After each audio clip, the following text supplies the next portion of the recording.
Halo, selamat pagi. Assalamualaikum warahmatullahi wabarakatuh. Jumpa lagi dengan saya, Wak Bardan atau sering dipanggil Wak B ya. Apa kabar adik-adik milenial sekalian? Ya, hari ini kita berbicara tentang landasan kita bergerak untuk mencapai sukses ya. Apa itu? Tujuan ya. Napoleon Hill itu pernah cerita, dia bilang begini. Dunia ini memiliki kebiasaan memberi ruang bagi orang yang ucapan dan tindakannya menunjukkan bahwa dia mengetahui tujuannya.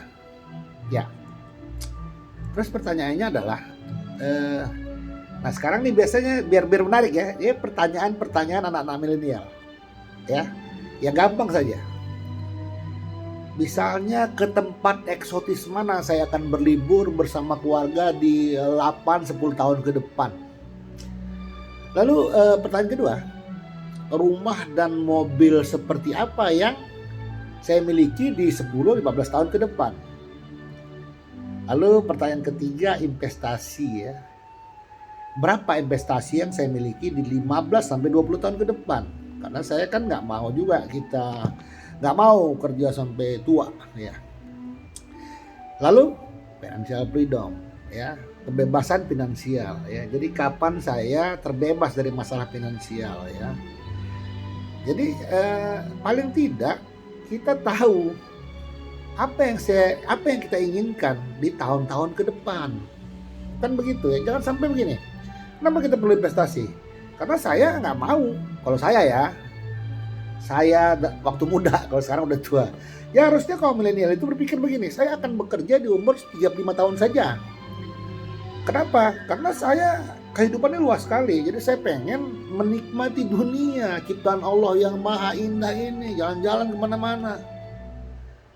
Kemudian kebebasan finansial.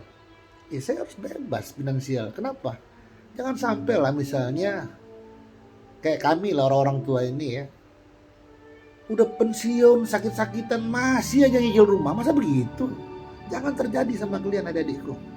Ya, makanya kita harus menciptakan pertanyaan-pertanyaan masa depan seperti ini. Nah, akarnya adalah sebenarnya begini nih. Akar dari pertanyaan masa depan itu adalah pertanyaan-pertanyaan yang memang harus kita jawab dalam hidup kita. Yang pertama, apa? Apa yang benar-benar saya inginkan dalam hidup saya? Harus tuh, apa? Ya. Yang benar-benar loh ya. Yang kedua, kenapa? Kenapa saya menginginkan itu? Kemudian yang ketiga adalah bagaimana? Bagaimana saya akan mencapainya atau bagaimana saya akan mendapatkannya? Ya, harus tahu dong, ya kan? Lalu apa yang keempat? Kapan? Kapan saya akan mencapai tujuan itu dan berhenti untuk menikmati pencapaian saya tersebut? Nah, adik-adikku kaum milenial, 4 pertanyaan ini harus benar-benar kita tahu dan kita jawab sehingga kita bisa menentukan kemana kita akan menuju. Ya, nah sekarang kita lihat. Sebelumnya kita bacalah ada pendapat para motivator yang namanya Brian Tracy. Dia bilang gini, semua orang sukses, baik pria maupun wanita adalah para pemimpin besar. Mereka membayangkan masa depan mereka akan seperti apa, ideal dalam segala hal, dan selanjutnya mereka bekerja setiap hari menuju impian mereka yang jauh, yang menjadi maksud atau tujuan mereka. Jadi ini untuk penguatan lagi ya, penegasan lagi bahwa kita harus punya tujuan. Ya, tadi kita udah bicara pertanyaan-pertanyaan masa depan ya untuk kita adik-adikku kaum milenial. Kemudian inti dari kenapa kita harus menciptakan tujuan kita agar kita tahu kemana kita akan mencapainya. Lalu tentu kita ngelihat situasi sekarang ini, bagaimana peluang saya ya. Mungkin secara simpel kita gunakan saja yang metodologi yang sederhana yang biasa, yaitu namanya SWOT analysis ya. Kita lihat strength, kekuatan kita. Apa kekuatan kita? Kekuatan adik-adik. Kalian masih sangat muda dan energik dan punya banyak waktu yang bisa dimanfaatkan. Bukan begitu? Energi gede loh, nggak capek-capek, ya kan? Dan itu harus bisa digunakan dengan hal-hal yang positif. Terus, tapi saya punya kelemahan juga. Apa kelemahan anak-anak muda? Mudah terganggu dengan hal-hal konsumtif, sehingga sering menjadi boros dan menyia-nyiakan waktu. Benar kan? Begitu? Lalu juga ada opportunity. Apa opportunitiesnya? Banyak peluang yang terbuka untuk saya dari perubahan-perubahan yang terjadi. Ya, ini saat ini kan sedang berubah. Dengan pandemik, orang lebih banyak di rumah. Tetapi justru banyak orang jadi produktif. Lihat ya, penjualan online meningkat pesat ya. Dia tidak semua juga rusak. Jadi banyak perubahan-perubahan. Sehingga kita sebut dengan tantangan ya. Tantangannya apa? Dengan banyaknya perubahan-perubahan tersebut, persaingan jadi cukup ketat di era perubahan yang sangat cepat ini. Sehingga kita harus benar-benar tahu, melihat situasi, melihat peluang yang ada. Kan begitu, adik-adikku? Nah, sekarang kita harus juga setelah tahu tadi tujuan kita ya, termasuk tujuan masa depan, kemudian dirangkai dengan inti dari pertanyaan-pertanyaan untuk bagaimana kita bisa menentukan tujuan kita, maka kita harus membuat peta jalan menuju apa yang kita inginkan, atau dengan kata indahnya roadmap to success ya, peta jalan menuju sukses. Nah, bagaimana kita tahu membuatnya? Pertama kita harus tahu ya, where, kemana kita akan menuju, kemana ya. Kemudian lalu apa? Kita harus mengukur distance ya, seberapa jauhkah jarak yang dapat saya tempuh. Loh, maksudnya apa nih? Kita ngukur diri kita. Pertama apa yang kita lihat? Kompetensi, kemampuan otak kita. Kemudian kemampuan sumber daya. Saya misalnya saya ini anak keluarga sederhana, bapak saya pensiunan guru. Ya, saya ngukur kemampuan otak saya cukup nggak? Kalau saya pintar segala macam, pintar sekali misalnya, saya bisa mencari beasiswa sehingga saya memungkinkan saya untuk kuliah di kedokteran. Tapi saya ternyata orangnya biasa-biasa saja. Artinya tidak pintar-pintar amat juga tidak bodoh. Akhirnya saya memilih sekolah-sekolah yang tidak terlalu lama dulu. Misalnya D3 dulu ya, D3 bisnis ya. Nah, saya tamatkan secepat-cepatnya dengan kerja keras tentunya. Lalu saya akan bekerja dan jika mungkin saya akan melanjutkan sekolah saya. Nah, itulah namanya distance, bagaimana kita mengukur jarak kita untuk bisa sampai. Lalu challengingnya apa saja tantangan yang akan saya hadapi dalam perjalanan saya. Tadi misalnya begini, bapak saya sekarang umurnya 50 tahun.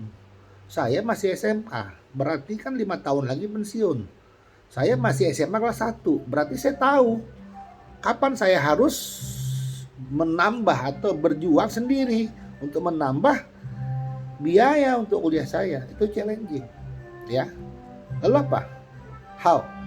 Nah, bagaimana saya bisa sampai ke tujuan saya tadi ya.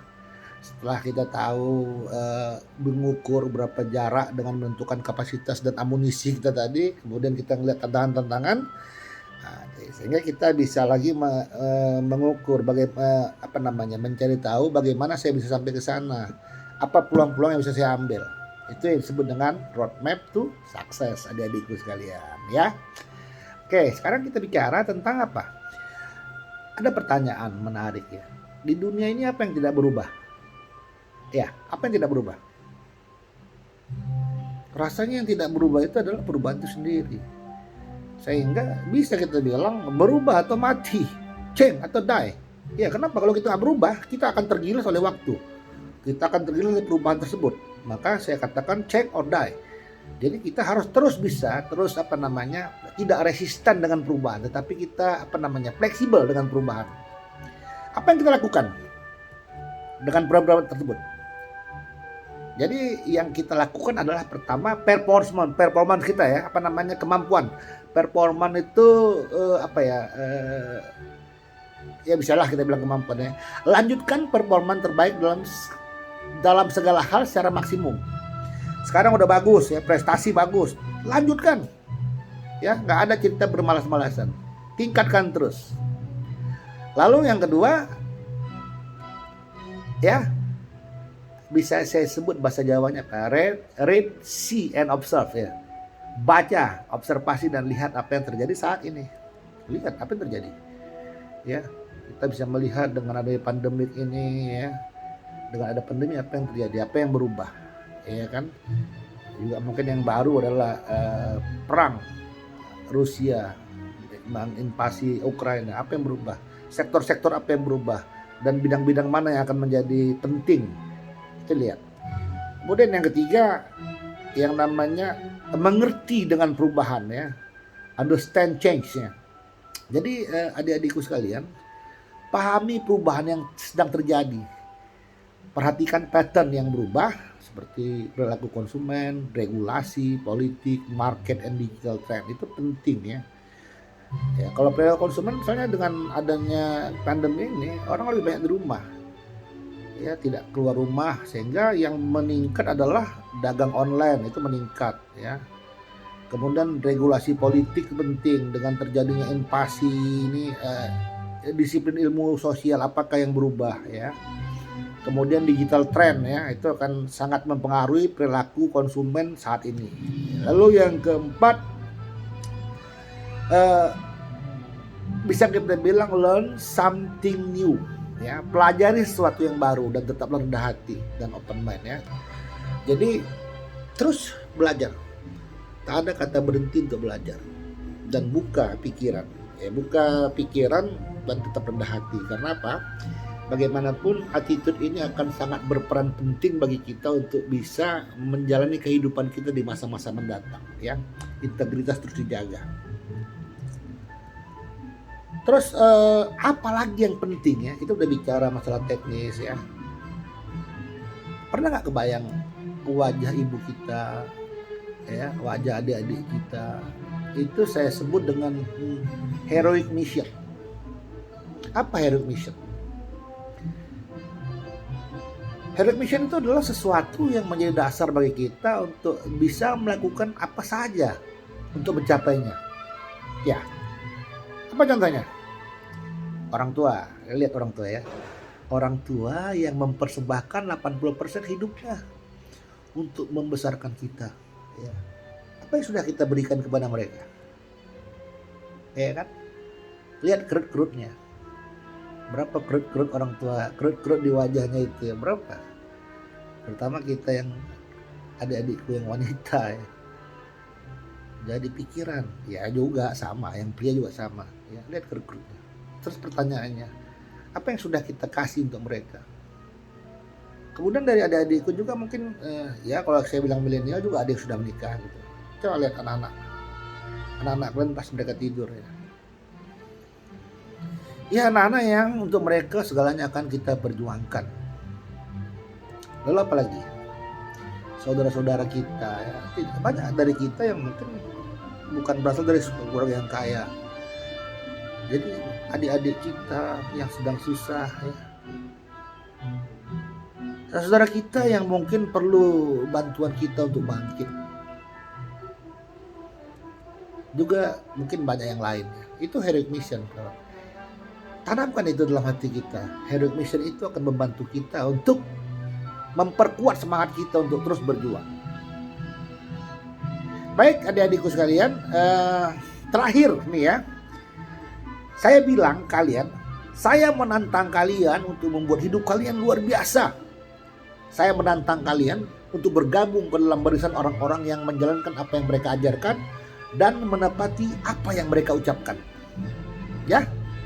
Oke. Sampai jumpa lagi di lain waktu. Assalamualaikum warahmatullahi wabarakatuh. Salam Wa'be.